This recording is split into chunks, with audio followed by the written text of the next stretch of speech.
Sometimes life throws you a curveball, and you just have to decide whether to swing or duck. That's exactly what happened the day my mother called. I was sitting on my couch, sipping a lukewarm cup of coffee, when my phone buzzed. Margaret Monroe, the woman who could make or break my day with just a few words. "Hello, Hazel," she said, her voice as sharp as ever. "We need to talk about your engagement party." I braced myself.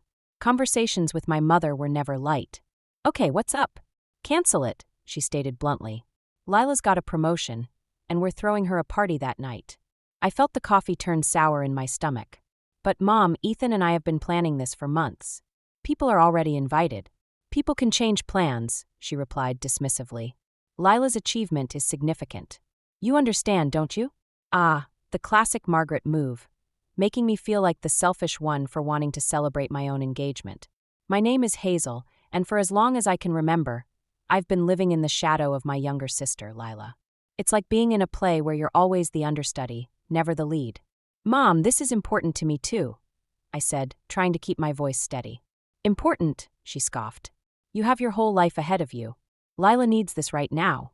I could almost see her in our old kitchen, stirring a pot of something while orchestrating our lives like a maestro. My heart sank as childhood memories flooded back. Lila's dance recitals, her graduation, the time she won the spelling bee. Each event was a Monroe family affair, while my accomplishments felt like footnotes. "I can't just cancel it," I insisted, a little firmer this time. "Ethan and I have already put down deposits." There was a pause, a heavy silence that spoke volumes. "Hazel, you need to think about the family." "The family?" Her favorite line. It was always about the family, which usually translated to what was best for Lila. I glanced at the engagement ring on my finger, a symbol of the life I was trying to build, separate from the Monroe expectations. "Mom, I need to go," I said, feeling the weight of the conversation pressing down on me. "I'll talk to you later." I hung up, my mind racing. This was more than just a party. It was about standing up for myself, about finally stepping out of Lila's shadow. But what if it meant losing my family? The thought twisted in my gut like a knife.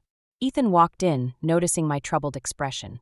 "Everything okay?" he asked, concern etched on his face. "Just family stuff," I replied, trying to sound casual. But he knew me too well. "Want to talk about it?"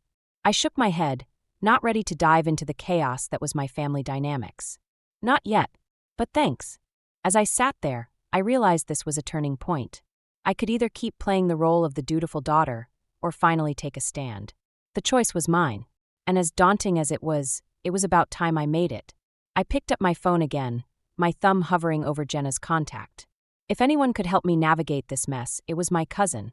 I needed to find a way to keep the engagement party on track, and maybe, just maybe, start writing my own story. I decided to confront my parents. It was time to have that conversation. I drove over to their house, the familiar street lined with trees that seemed to whisper secrets. The house was as it always was, a picture-perfect facade hiding the chaos within. As I stepped inside, the smell of my mother's cooking hit me, a mix of nostalgia and dread. Margaret was in the kitchen, stirring a pot, just like I imagined. My father, Harold, was in his usual spot, reading the newspaper, a fortress of paper shielding him from reality. "Hazel, you're here," my mother said, not looking up from her pot. "Have you thought about what we discussed?" "I have," I replied, trying to keep my voice even. "And I'm not canceling the engagement party." She finally turned to face me, her eyes narrowing. "This is not just about you, Hazel. It's about the family." "Is it?" I shot back, feeling my pulse quicken. "Because it feels like it's always about Lila." Harold rustled his newspaper, a sure sign of discomfort. He hated conflict, preferred to let Margaret handle things. "Now, Hazel, let's not make this a bigger issue than it is," he said, his voice placating. "It is a big issue, Dad," I said, turning to him. "This is my engagement, my future. It's not fair to just push it aside." Margaret sighed, as if I was the one being unreasonable. "Lila's working so hard, Hazel. She needs this boost. And I need this too," I replied, my voice firmer than I felt. "I can't keep putting my life on hold for her." Lila walked in, her expression a mix of guilt and frustration. "I didn't mean for this to become a thing," she said, her voice soft. I don't know. "Lila, I get it," I said, trying to hold on to my empathy. "But this is important to me. I need you to understand that." She nodded, but I could see the conflict in her eyes. She was caught in the middle, just like always, and I almost felt sorry for her. Margaret's voice cut through the tension. This is not how we handle things in this family, Hazel. Maybe that's the problem, I replied, the words tumbling out before I could stop them. Maybe we need to start handling things differently. The silence that followed was heavy, like the air before a storm. I could see Harold's discomfort, could feel Margaret's disapproval radiating towards me. But I stood my ground, refusing to back down. Just then, my phone buzzed in my pocket. A message from Jenna. "Call me ASAP. It's important."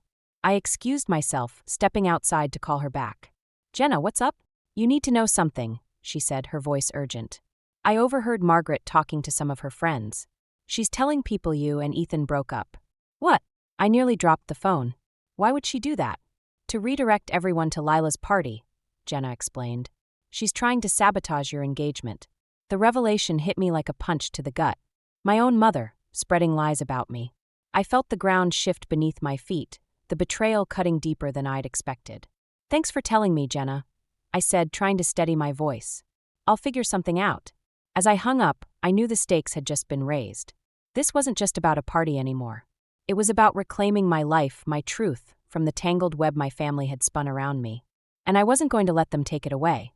The drive back from my parents' house was a blur. My mind was in overdrive, replaying Jenna's revelation about the rumors Margaret was spreading. I felt like a puppet whose strings had been cut, desperately trying to regain balance. The betrayal was a jagged stone in my chest. As I parked in front of my apartment, Ethan was waiting by the door, a comforting presence in the chaos. "Hey, how did it go?" he asked, his eyes searching mine for answers. I took a deep breath, trying to steady myself. "Not great. And there's more," I said, my voice barely above a whisper. "My mom's telling people we broke up to get them to Lila's party." Ethan's expression shifted from concern to disbelief. "She's what?" "Yeah," I nodded, feeling the weight of it all. Jenna overheard her talking to some friends. He ran a hand through his hair, frustration evident. "This is insane, Hazel. What do you want to do?" "I don't know," I admitted, feeling the sting of tears. I can't let her sabotage this." Ethan wrapped his arms around me, his warmth a balm for my frayed nerves. "We'll figure it out together," he promised, his voice steady and reassuring. The next day, I met Jenna at a small cafe downtown.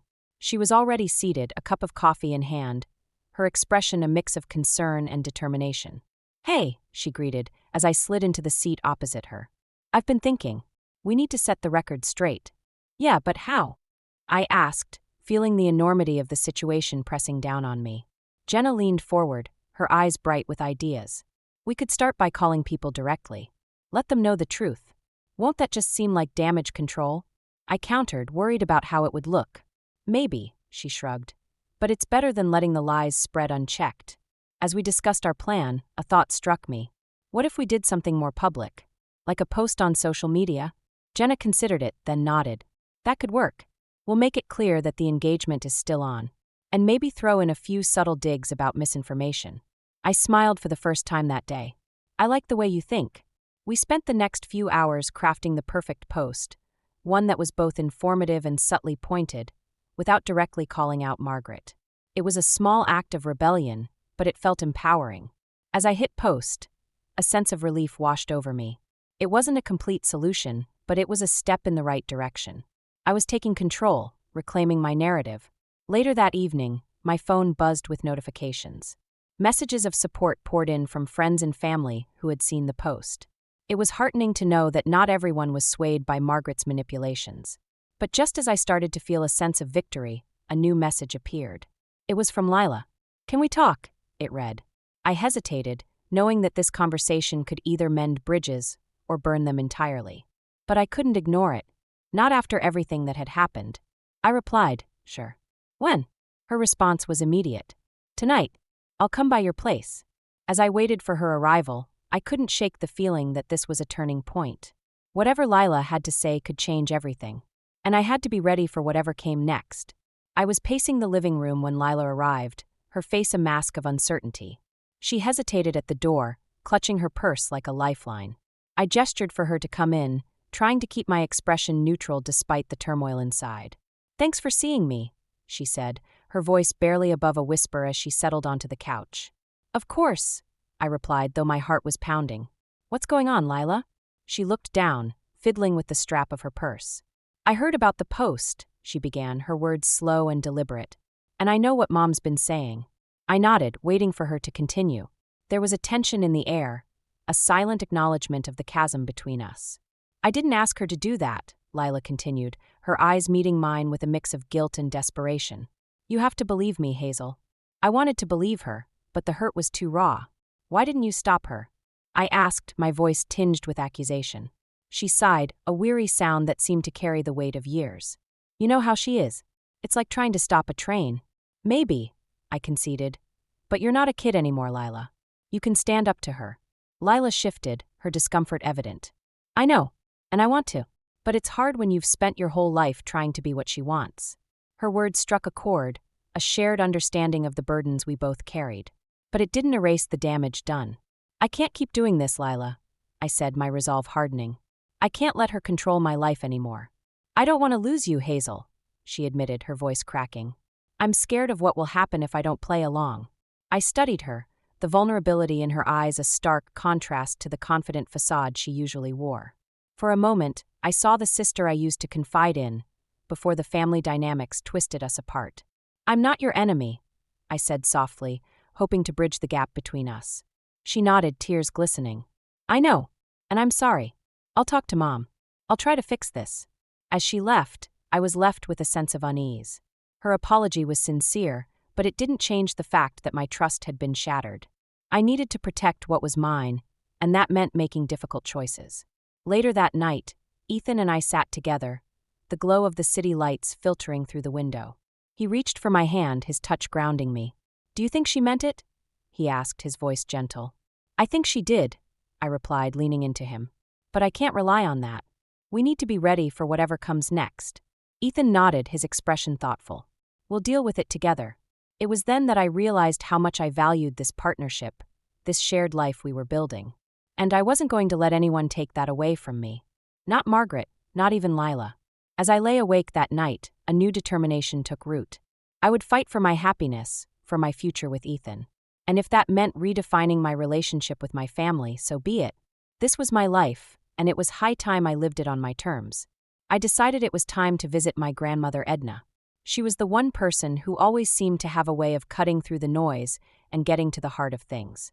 As I drove to her house, I tried to push aside the growing sense of dread. I needed clarity, and Edna was my best shot at finding it. Her home was a comforting presence, a place that had always felt like a refuge. As I entered, the familiar scent of lavender greeted me, and I found Edna in her garden, tending to her roses. Hello, dear, she said, her eyes twinkling with warmth. What brings you here? I sat beside her, taking a moment to enjoy the peace of the garden. I need your advice, I admitted, my voice barely steady. Edna nodded, understanding without needing to ask more. It's about the family, isn't it? I sighed, the weight of the past weeks crashing over me. It's a mess, Grandma. Mom's spreading lies, and I don't know how to stop it. She listened quietly as I recounted everything, her expression thoughtful. When I finished, she took my hand, her grip surprisingly strong. Hazel, you've always been the one to keep the peace, she said softly. But sometimes you need to fight for what's right, even if it means causing a stir. As we talked, I heard voices drifting from the house. My parents were visiting, their conversation muffled but tense. I strained to hear, catching snippets that made my heart sink. She needs to understand her place, Margaret was saying, her tone sharp. I just don't want to lose her, Harold replied, his voice weary. Edna squeezed my hand, bringing me back to the moment. You can't change them, Hazel, but you can change how you respond. Her words resonated with me, a reminder that I had the power to choose my path. But as I left, a new determination mingled with my uncertainty. I needed to confront the lies head-on, but the thought of it terrified me. Back at my apartment, Ethan was waiting. He could tell something was wrong the moment I walked in. What happened? He asked, his concern palpable. I told him about my visit, about the conversation I'd overheard. His expression darkened, a protective edge to his demeanor. We can't let them dictate our lives, he said firmly. We have to stand up for ourselves. I nodded, feeling the truth of his words. But just as I started to feel a flicker of resolve, my phone buzzed with a message from Jenna. Call me. It's urgent. I dialed her number, my pulse quickening. What's going on? There's more, she said, her voice tense. Lila's been telling people at work that you're unstable, trying to make you look bad. The revelation hit me like a punch to the gut. It was one thing to deal with family drama, but now it was seeping into my professional life. Why would she do that? I asked, disbelief and hurt mingling. I think she's scared, Hazel, Jenna replied. Scared of losing her place, her approval. As I hung up, the reality of the situation settled over me. This wasn't just about family anymore, it was about my reputation, my future. I was at a crossroads, and I needed to decide how far I was willing to go to protect what mattered. With Ethan by my side, I knew one thing for sure: I couldn't back down. Not now. Not ever. It was time to take a stand, for myself and for the life I wanted to build. The day of the engagement party arrived, and I felt like I was standing on the edge of a precipice. Everything was set: the venue, the decorations, the guest list. Yet a part of me was bracing for something to go wrong. Ethan was by my side, his presence a steadying force. "We've got this," he said, giving my hand a reassuring squeeze. I nodded, trying to believe it. As guests began to arrive, I plastered on a smile, greeting friends and family who had come to celebrate with us. But with each passing minute, the absence of my immediate family grew more glaring. I couldn't help but scan the room, hoping against hope to see them walk through the door. Jenna caught my eye, giving me a supportive nod. She'd been my rock through all of this, but even her presence couldn't fill the void left by my family's absence. As the evening wore on, I found myself on the balcony, needing a moment to breathe. The cool night air was a balm to my frayed nerves, but it couldn't quiet the turmoil inside. Ethan joined me, wrapping an arm around my shoulders. "You okay?" he asked, concern lacing his voice. "I just wish they were here," I admitted, the words catching in my throat. Even after everything, I still hoped. He nodded, understanding without the need for more words. We stood there in silence, the city lights twinkling below us, a reminder of the world that kept turning despite my personal chaos. Just then, my phone buzzed with a message from Lila. "I'm sorry," it read. I tried. The simple words hit me harder than I expected. I wanted to believe she'd fought for me, but the reality was that she hadn't been able to change anything. It was a bitter pill to swallow. Returning to the party, I forced myself to engage, to focus on the people who were there, who cared. But as the night wore on, the weight of my family's absence became unbearable. In a moment of quiet, I overheard a conversation between two guests. "Did you hear about Hazel's family?" one whispered. "Apparently, they're not even speaking to her." The words were like a dagger, their casual cruelty cutting deep. I turned away, feeling the sting of tears, the realization that my family's actions had become fodder for gossip. Ethan found me again, his expression softening as he saw my distress. "Let's get out of here," he suggested, his voice gentle. We slipped away from the party, the night air cool against my skin as we walked in silence. I was grateful for his presence, but the ache in my chest was undeniable. As we reached the park, I finally let the tears fall, the weight of everything crashing over me. "I don't know how to fix this," I admitted, my voice breaking. Ethan pulled me close, his touch grounding me. "You don't have to fix it all tonight," he said softly. "We'll figure it out, one step at a time." His words were a lifeline, a reminder that I wasn't alone in this. But as I stood there, wrapped in his embrace, I couldn't shake the feeling that I was losing something vital. My family, my sense of belonging, it all felt like it was slipping away. In that moment, I realized that I was at my lowest point, the path forward shrouded in uncertainty. But even in the darkness, there was a flicker of hope, a promise that somehow I'd find my way through. The confrontation was inevitable. I could feel it building, the tension crackling in the air like a summer storm, ready to break. Lila's attempts to undermine me at work had finally come to light, and it was time to confront my family with the truth. I arrived at my parents' house, my heart pounding like a drum in my chest. The door swung open, and Margaret stood there, her expression a mix of surprise and annoyance. "Hazel, what are you doing here?" she asked, her voice clipped. "I need to talk to everyone," I replied, stepping inside without waiting for an invitation. In the living room, Harold sat in his usual chair, a newspaper in hand. Lila was there too, her eyes widening as she saw me.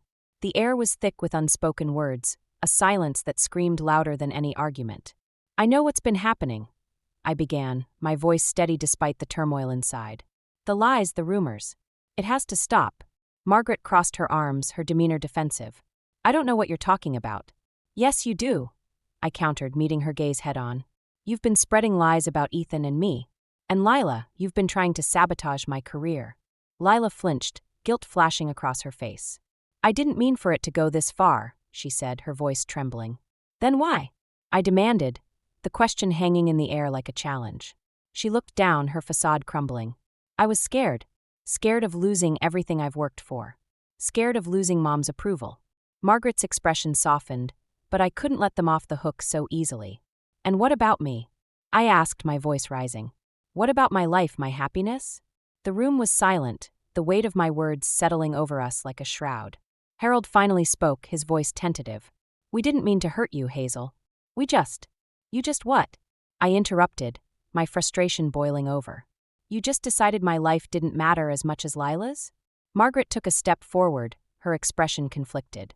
We've always wanted what's best for you. Then why does it never feel that way? I shot back, the years of hurt and resentment bubbling to the surface. Lila looked up, her eyes meeting mine. I'm sorry, Hazel. I really am. Her apology hung in the air, a fragile lifeline that I wasn't sure I could trust. But before I could respond, Edna entered the room, her presence commanding attention. Enough, she said, her voice firm. This family has been torn apart by secrets and lies for too long. Her words were a balm, a reminder of the strength I'd drawn from her wisdom. She turned to Margaret, her gaze piercing. It's time to face the truth, Margaret. Margaret's shoulders sagged, the fight leaving her. I never wanted this, she admitted, her voice small. Edna nodded, her expression softening. Then let's start fixing it. The room was silent, the tension easing as the reality of the situation settled over us. It wasn't a perfect resolution, but it was a start, a chance to rebuild, to heal. As I stood there, I realized that this was the moment I'd been waiting for. A moment of clarity, of understanding. The road ahead would be long and difficult, but I was ready to face it, to fight for the life I wanted. And with Ethan by my side, I knew I could. The day of the wedding dawned bright and clear, a perfect reflection of the new chapter Ethan and I were about to begin. As I stood in front of the mirror, adjusting the lace of my dress, I felt a sense of peace settle over me. It was a peace hard won, forged through trials and heartache, but it was mine. Jenna appeared in the doorway, her eyes shining with pride. You look stunning, Hazel, she said, her voice thick with emotion. Thank you, I replied, my heart full. For everything. She waved off my gratitude with a smile. You did this, Hazel. You chose your happiness. As the ceremony began, I walked down the aisle, my gaze locked on Ethan. He stood there, steadfast and sure, the embodiment of everything I'd fought for. As I reached him, he took my hand, his touch grounding me. The vows we exchanged were simple, yet profound, a testament to the journey we'd taken together. And as we were pronounced husband and wife, a wave of joy washed over me, cleansing away the shadows of the past. Later, at the reception, I found a quiet moment with Edna.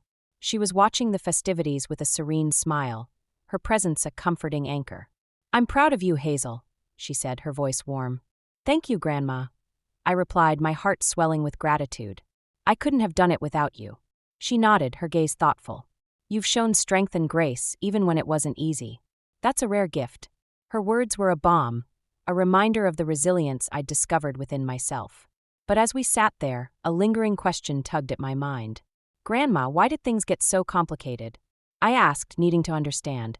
She sighed, her expression pensive. Your mother struggled with her own demons, Hazel. Her need for approval was something she never overcame. A revelation, yet not entirely unexpected. It was a reminder that the cycle of seeking validation could be broken, but only if one chose to break it.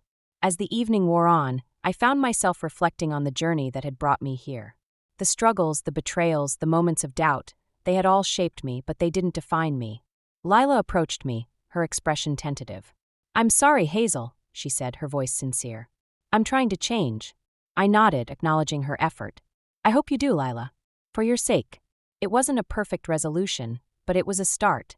A chance for both of us to grow, to find our own paths. As the night drew to a close, Ethan and I stood together, watching as our friends and family celebrated around us. The future was uncertain, but it was ours to shape. And as I leaned into Ethan, I knew that whatever came next, I was ready to face it with love and strength. The past was a part of me, but it didn't define my future. That was a choice I would make, every day, with him by my side.